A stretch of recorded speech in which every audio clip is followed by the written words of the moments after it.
Welcome back to another episode of Divorce at Altitude. I am Ryan Kalamaya. This week, we are going to be talking about divorcing with narcissists, codependency, setting boundaries, and co-parenting with difficult exes. I'm joined today by a co-host, or not a co-host, but a divorce coach rather, Karen McMahon, who is a host of her own podcast, which we'll get into. Karen, what's going on? Hey, Ryan, thanks so much for having me on. I'm excited to be here. Yeah, so for listeners that don't know what a divorce coach is, can you tell us a little bit about yourself and how you got into divorce coaching and what divorce coaches do? Yeah. First, a divorce coach, well, what a life coach does is they help you get from where you are to where you want to be.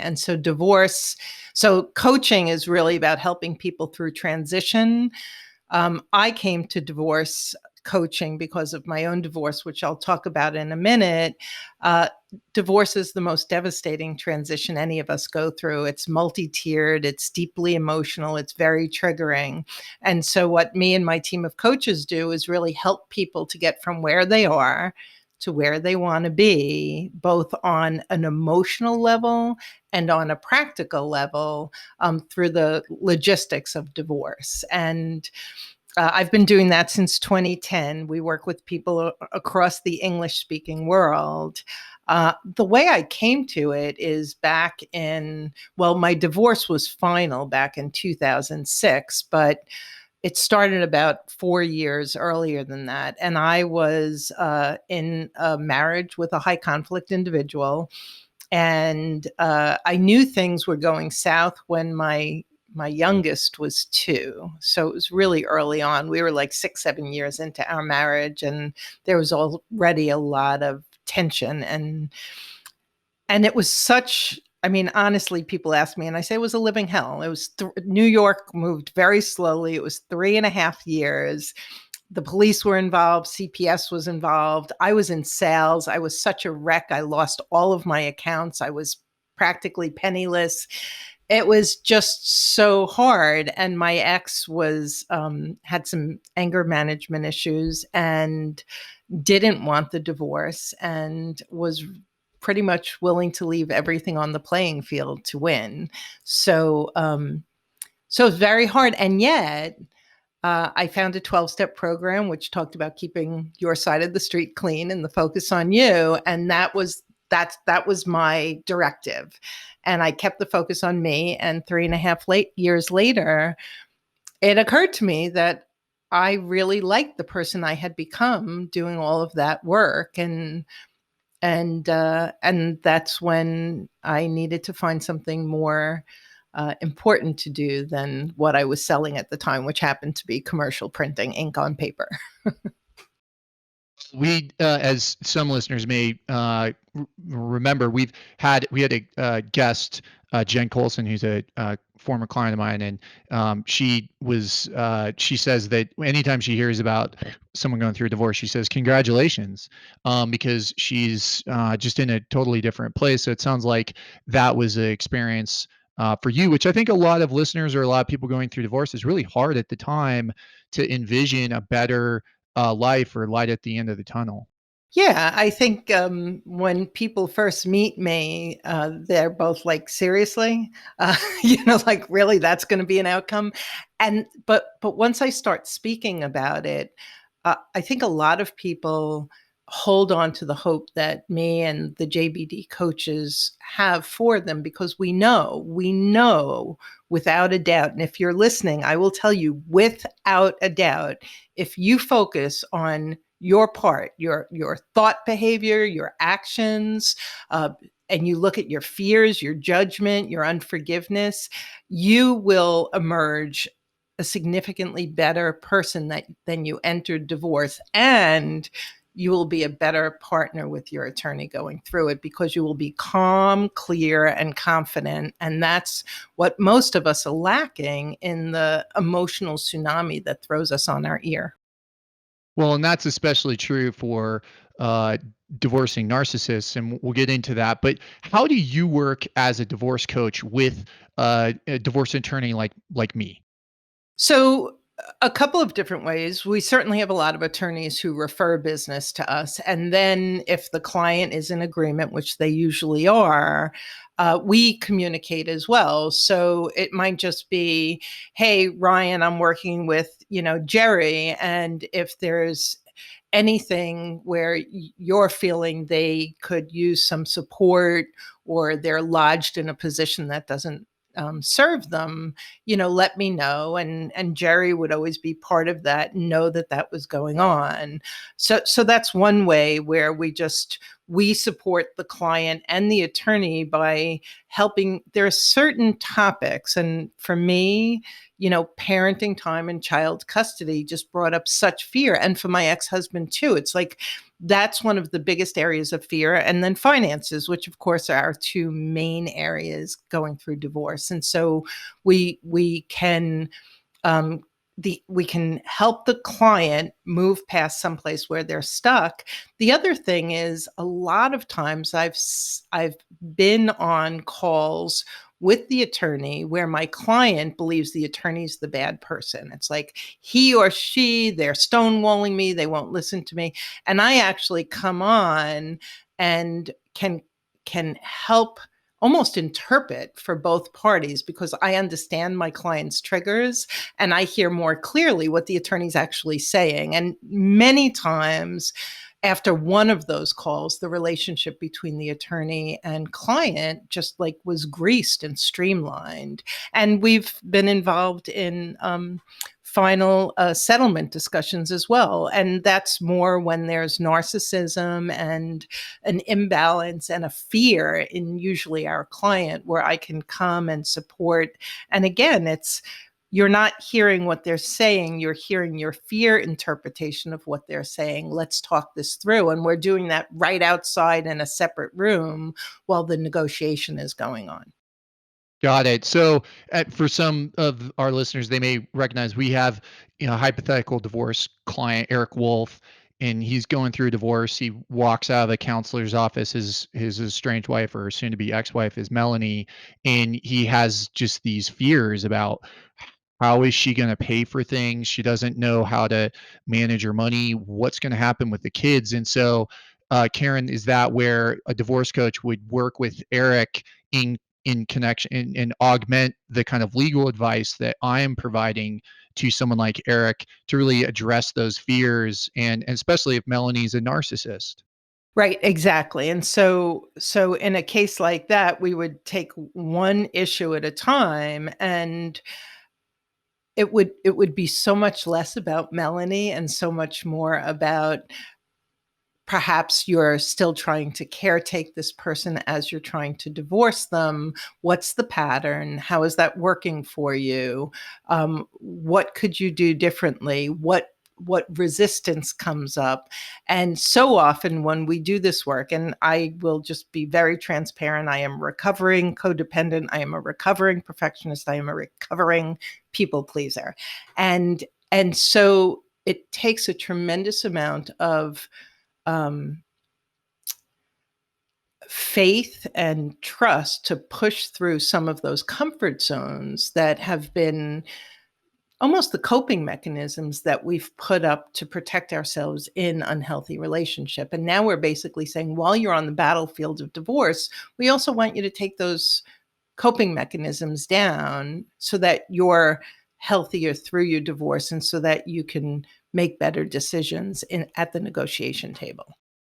Okay, so let's just switch and talk about divorcing a narcissist. So if Eric Wolf, the hypothetical client comes in and meets with you, or calls you, and he starts describing Melanie, what are the things that you're going to typically hear that are telling you Melanie's a narcissist, or that I am addressing a divorce with a narcissist? What are the characteristics of that for people that may be unclear, just so we can kind of Yeah. establish the definitions of what you mean when you say divorcing a narcissist? Well, so what I'm gonna so the narcissist doesn't come and hire me. That just never happens. It's the codependent who is married to the narcissist. And so one of the first things that I'll hear is as I ask him or her questions about themselves, they'll tell me what their spouse thinks.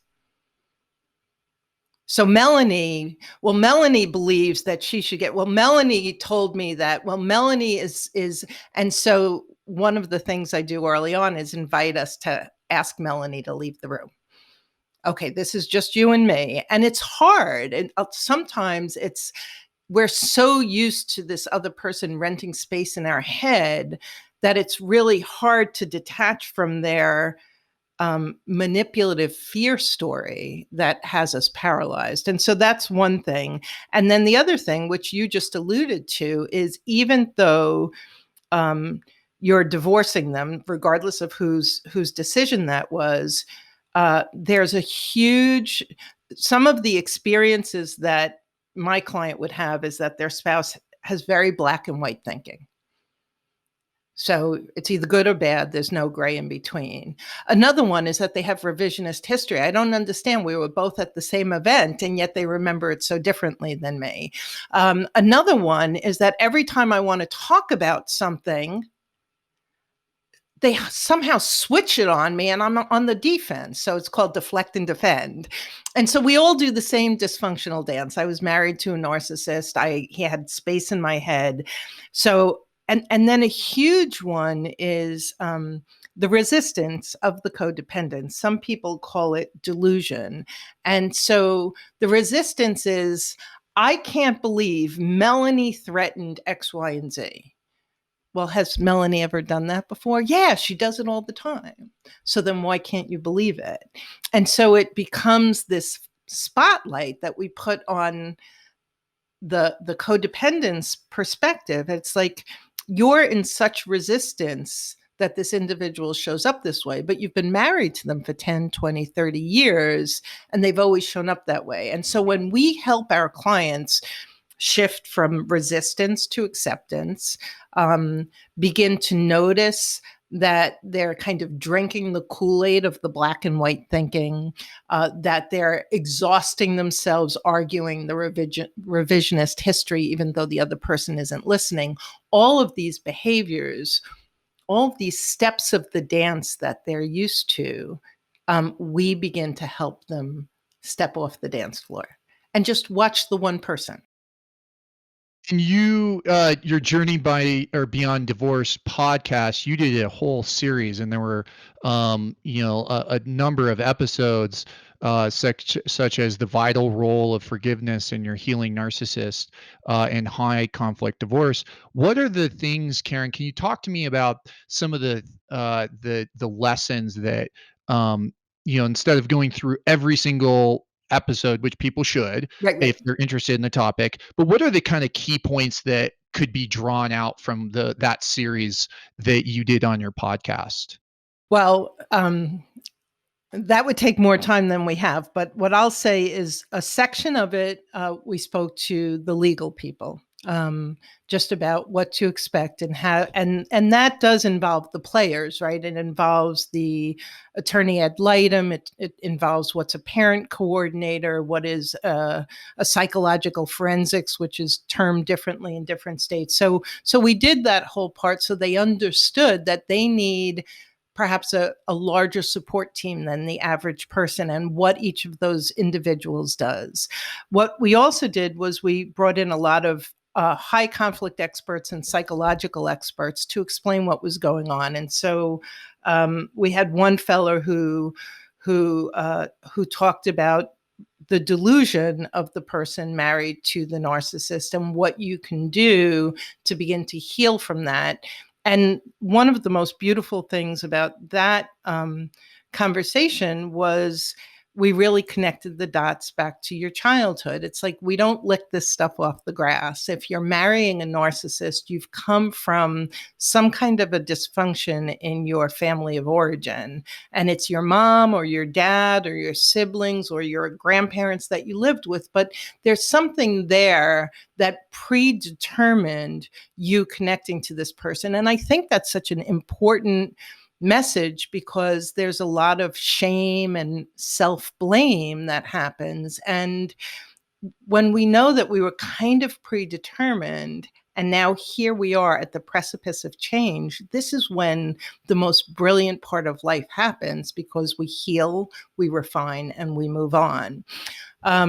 We had a high conflict team come in, and they talked about BIF, which is key communication issues, right? BIF is brief, informative, firm, and friendly. And they gave a couple of other acronyms. Don't admonish, apologize, or and that's through the High Conflict Institute. And so they just shared so many tips and tools. I had another fellow come on who specializes in parallel parenting.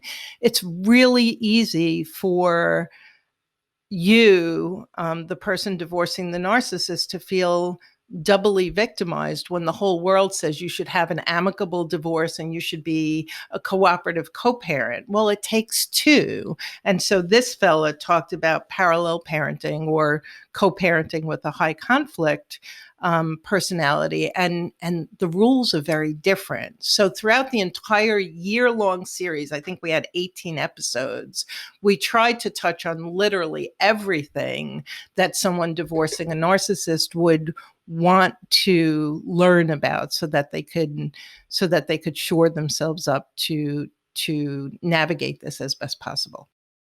Yeah, there are a couple of key points that really resonate with what you just said. And I was a prosecutor, and so I would frequently deal with domestic violence, substance abuse, and it was just seeing hundreds, if not thousands, of people come through talking about how, in particular domestic violence, how their father or mother, they had grown up in a childhood of domestic violence, and it would then continue with them, just that environmental aspect.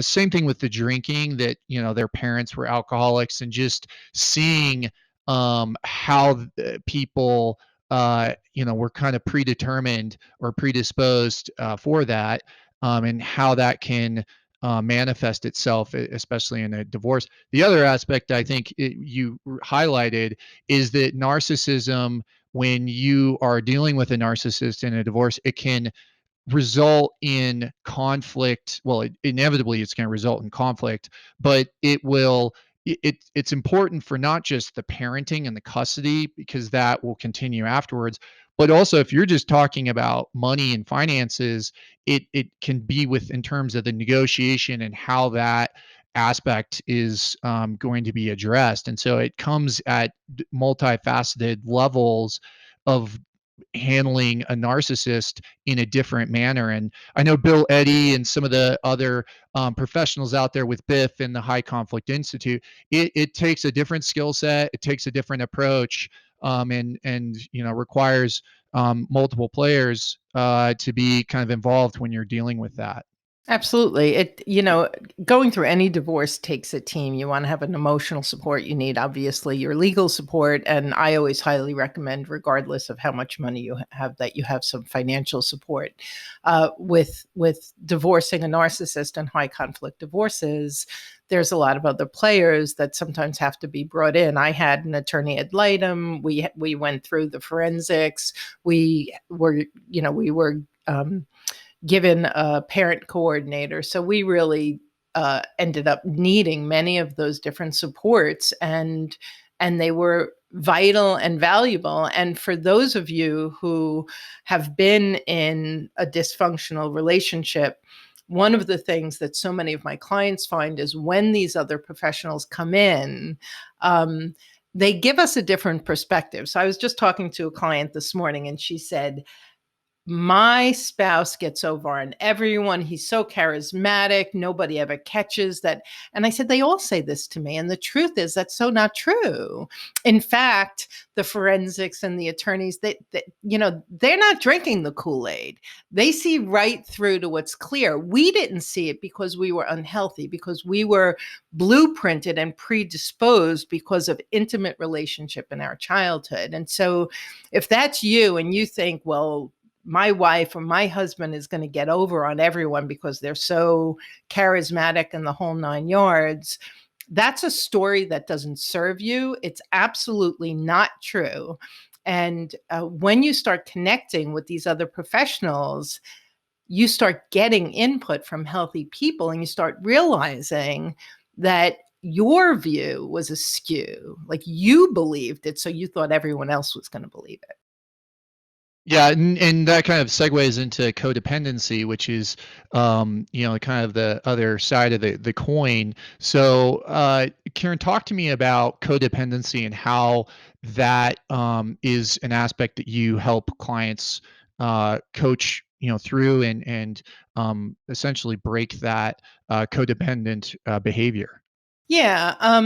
Again, one of the experts that I had interviewed, Ross Rosenberg is his name. He coined the term self-love deficiency disorder, and codependence really is about self-love deficiency. Those of us who are codependent will completely put ourselves on the bottom of the list or not on the list at all. We will take care of other people's needs, especially our spouse's needs, ahead of ours. And so often, people who are married to narcissists find that after the children start coming, when they're no longer the narcissist is no longer your center stage person because now you're caring for children and you're exhausted and all of this, that things really begin to break down. And so on my website, journeybeyonddivorce.com, one of the things that I have is I have a questionnaire. Are you a codependent? And it gives you 25 questions. And like everything else, it's a spectrum. You could be low on the spectrum. You could be high on the spectrum. Do you say yes when you want to say no? Do you give up what you want to do because he or she wants to do something differently? Do you get jealous when they're with other friends? And it goes through the fears that you would have, the reactions that you would have. And you mentioned alcoholism and addiction. So part of it is also protecting. As a codependent, will be the buffer, will be the protector, will take the hits to protect friends, family, kids from seeing what's real about that person. And so there's so much there. And why do we do that? We do that because we want to be loved. I have people who are like, Karen, I gave 250%. Well, what did she give? Well, she barely gave anything. Well, what was wrong with that? Why would you give 250% if you were getting nothing back? Did you think after the 100% or the 150% that something would change? Brings us back to our delusion. And so it's very complicated. It's not your fault if you fall into that category of codependence. What I would say is one of the most brilliant and liberating experiences that I've had and that so many of my clients have had is noticing and changing that behavior. And if you don't notice and change it, and I'll just say this is one of my biggest statements, if you believe that you're divorcing the problem, you will meet the same person in a different body, rinse and repeat, and be back at another attorney's office 7 years later. And that's why the divorce rate for second and third marriages is higher than first marriages because too many people believe they're divorcing the problem. What we do as divorce coaches is we say, let's keep the focus on your part of the problem. Let's make sure you emerge healthy and whole so that if you want to attract love, you can attract healthy love. How do you do that? And like, what are the questions and tips without kind of spilling the magic sauce or giving us an insight into what you do? But how do you? What's the process like? So we have, if I could, we have a program. It's called a 12-step divorce recovery program. And we built that based on the common obstacles that so many of our clients ran into. And so step one is about curbing the conflict. And if you're married to a narcissist, then you're going to resonate with what I'm about to say, because it's usually the spouse of that looks like the raving lunatic. I was a rageaholic. It's like, you're so frustrated. It's like, how could you have remembered it that way? How could you not see the gray in between? Like, and so you're spitting mad. And so curbing the conflict is one of the ways where we help that codependent learn to create some space, learn to calm down all of the anger and chaos or hurt and chaos so that they can articulate in a rational manner. So that if you're actually the healthier individual in this marriage or divorce, we want you to be presenting that way. And right now you're not. Usually when they come to us, they're not. So that's one way. And then I know this is our next topic, but it's a huge one, is what is your relationship with boundaries? And often I'm met with, I don't really know what a boundary is. I don't have relationships with boundaries. I was not raised with boundaries. What are you talking about? And yet, when we begin to point out where they can set boundaries, and you start with, I'll tell you a really, really important boundary. He made me feel. No, he didn't. Nobody makes you feel anything. That's an internal boundary. When he did X, I felt Y. That's a healthy statement. Once you give your power away, that person can make you feel and make you do, you feel powerless. You feel out of control. And what are you going to be? When you're powerless and out of control, you are going to be deeply reactive. And what happens when you're reactive? You look like the lunatic. And so boundaries is this vital foundation. And if you're divorced and you're listening, maybe now, like, this is what happened to me after I got divorced. My son, my oldest, started having a lot of anger issues, and I realized I had so much more work to do with boundaries. I could have blamed him for being angry, but he was a little boy, but I still didn't know how to handle it. I was able to divorce the first problem. The second problem was mine for a lifetime, and I had to come up with a better way. And so learning how to notice when you've, number one, can you set a boundary? Do you know what it is? Can you articulate it? Can you put that garden fence up?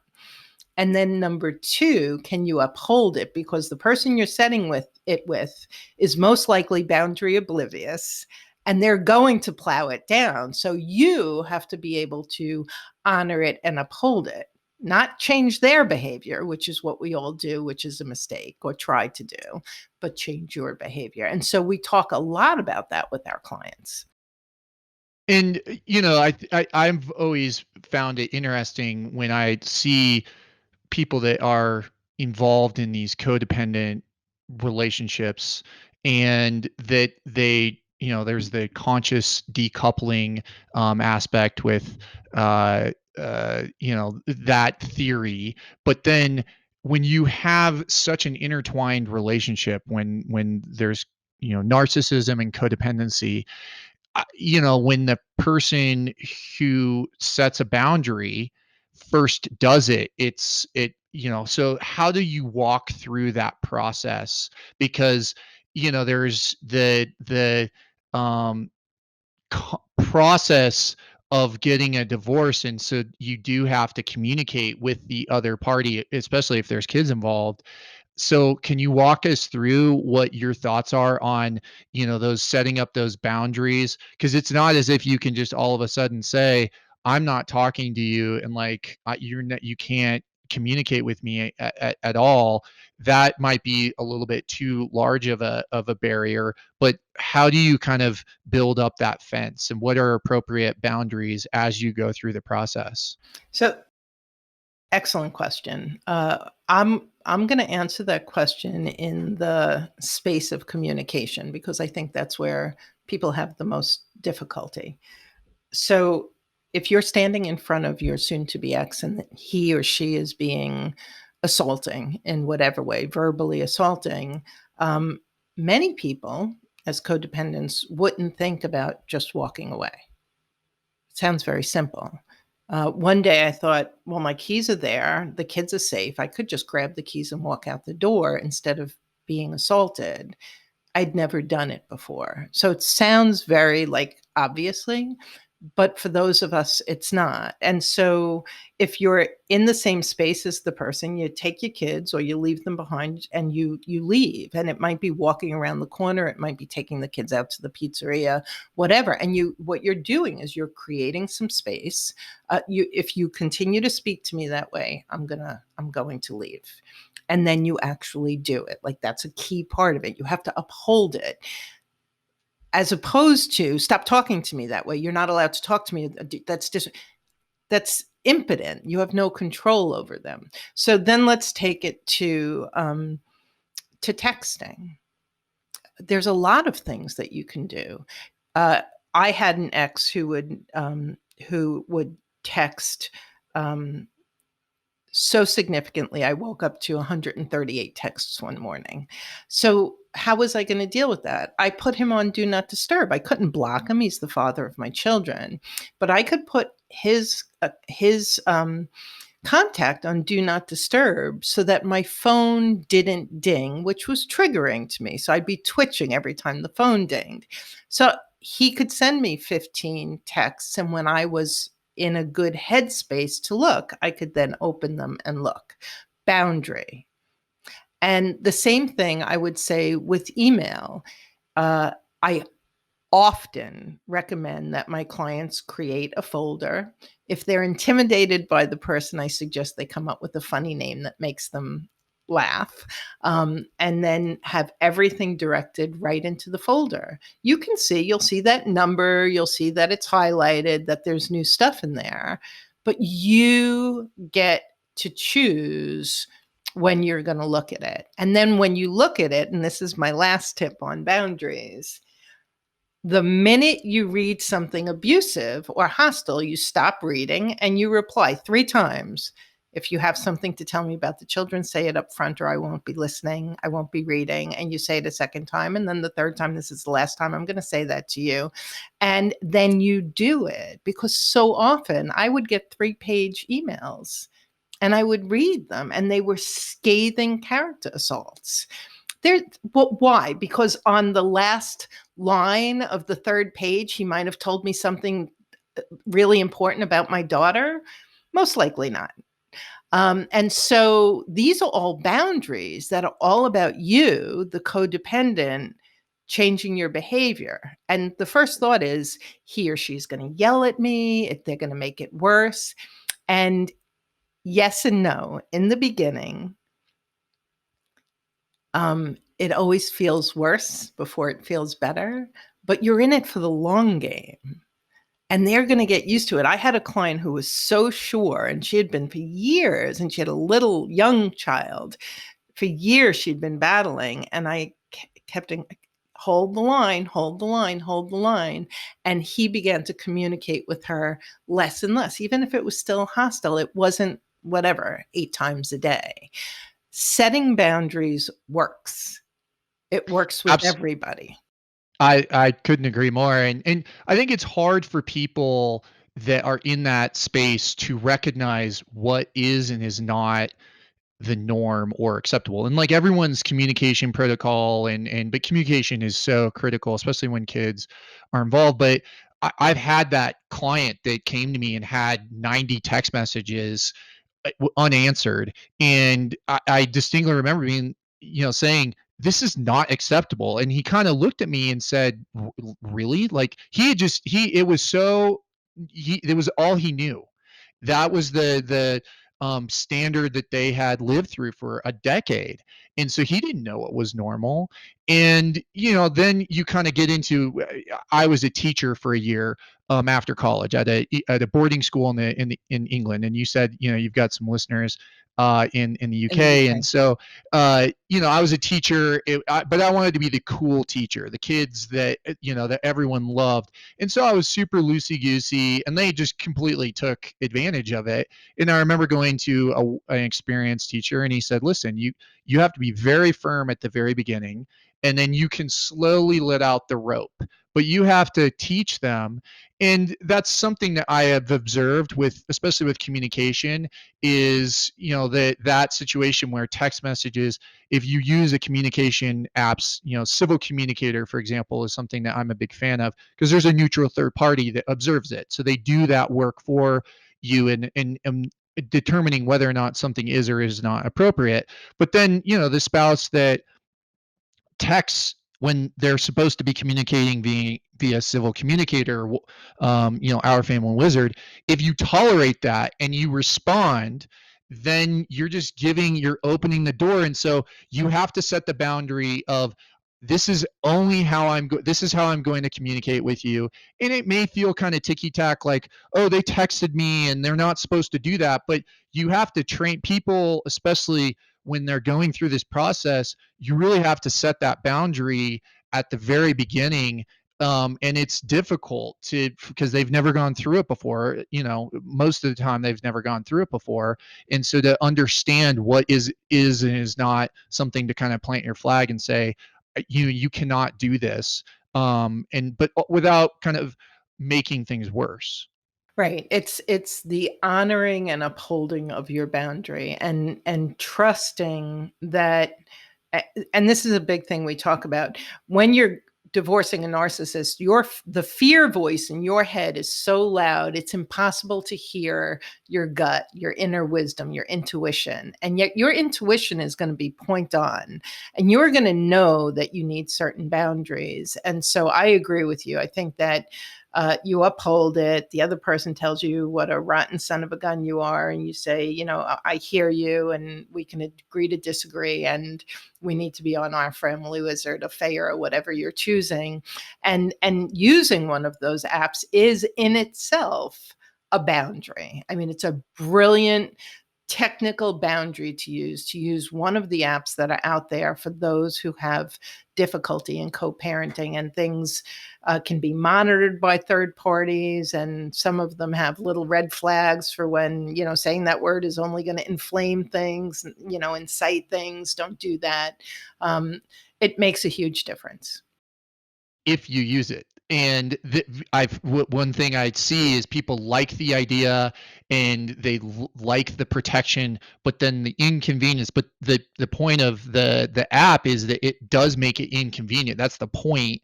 But I frequently see people agree, but then they don't stick to their boundaries. But let's talk about co-parenting with a difficult ex. So, Karen, talk to me about things that people that are divorcing a narcissist, that are co-parenting, especially after a divorce. So, what are strategies and tactics that people in that situation? How can they be better co-parents when they have a difficult, high conflict personality on the other end? Right. Well, and I'm sure what you advise your clients, the first thing is that you have such a bulletproof settlement agreement that you literally try to come up with every possible scenario so that it's all in writing, right? So that's really very helpful. Yet drop-offs and pickups are always a big issue. Where they happen, when they don't happen on time, and so there can be a lot of emotional grenades being tossed across the room, and blame and accusation, and so that's, if you're being triggered by communication with your ex or about that drop off and pickup, there's a couple of keys here. One is, from a boundary perspective, how do you protect yourself? So if you're dealing with somebody who might throw your schedule off because they're not on time, let's say, instead of getting irate and being the victim of the ex that is never on time anyway, you hire a mother's helper, you build in the 45 minutes with something fun to do with the kids, you change to address the situation so that nobody gets triggered. And the first thought is, why should I change for him or her now after the fact? You're not. You're doing it for the kids. And the truth is, your children are going to have to navigate that same high conflict narcissistic personality as you are. And the only way you're going to be able to support them to do that and do it brilliantly is by learning yourself, by first building all of those skills yourself. And so being able to create that space and not go back at the other person, being able to not always assume the worst. I mean, that's a huge one, is she did it just to tick me off. He did it just to manipulate me. And a lot of times that's not true. And I was just talking to a client the other day, and what her spouse ex was doing, he didn't just do with her, he does with everyone in his life. But she takes it personally. So part of it is that kind of conversation with a coach about understanding how you're triggered in these situations that are difficult and what you can do differently. So it does go back to boundaries.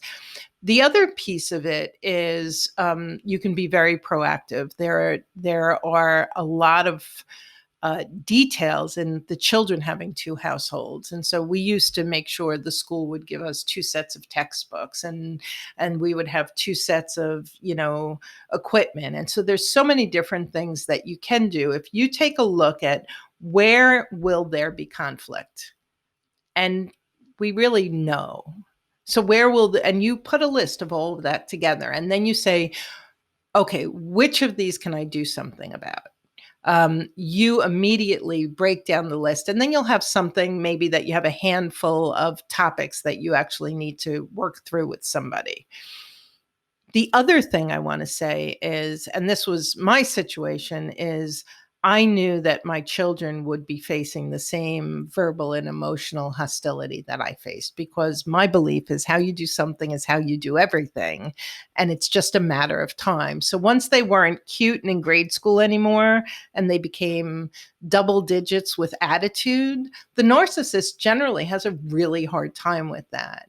And a lot of parents want to keep calling their ex to tell their ex why they're wrong in the way that they're handling the children. You might as well talk to a brick wall. Save your breath. It's not going to happen. But you can take everything you've learned and pour it into your children. You can begin helping your children at a very young age understand, what are you feeling? What can you do about it? Why are you afraid to do that? What are the different things that could happen? How can I support you? What do you need from me? Without mentioning that their other parent is bad or wrong. How did you feel about that? How can we talk this through? I will tell you, that's one of the most amazing gifts that come out of divorcing a high conflict personality or a narcissist, is when the other parent gets healthy and then pours everything they've learned into their children. You begin to break generational chains of something that's gone on and on and on through your family line. And I have found it's worth the hell and the pain of my divorce to see my now 23 and 25-year-old children being more conscious and boundaried and emotionally communicative and connected in their 20s than I was in my 40s. Yeah, it is amazing. I've been doing this long enough, over a decade, to have seen people that have gone through a divorce early in my career, and now they are different people, and their kids are grown, and to see the effect that it can, that self-discovery can have on people. There's obviously there's a stigma with divorce, and one of the points of this podcast, and same thing with you, is the to destigmatize that it doesn't have to be a dirty, that there's some scarlet letter on a person because they went through a divorce, and that people can be better. I'd never encourage someone to, that's just not my place to get a divorce, but I have seen people that are so much better parents, better friends, better people all around. And I always tell people, listen, you never want to call me. I'm not the lawyer that Right, you want to call, right. but and it's not. No one is ever going to look back on their divorce and say, Ryan, that was so much fun. Right. That's not how it works. Right. And it's the same thing with you, where people say, you were there for me at one of the most difficult points in my life. And, I could tell you things that I couldn't tell anyone else. And you helped me through that process. And it's the same thing for you. But to have, a co-parent with a difficult ex is, because you're that's hopefully it's a lifelong process, because hopefully your kids survive you. And that's something I frequently have to kind of tell people, is like, you're going to have to communicate with them, or at least deal with them. And it's just a matter of how do you do that. Right. And y- your children are married to you and your soon to be ex, or your ex. They've come from the two of you for a reason. And so if you're the healthier of the two, it is your responsibility to get healthier and to help them navigate the difficult personality. I mean, the truth is, I think that when a young child or a teenager learns to navigate a difficult personality, and my rule to my kids is never let somebody else's bad behavior determine yours.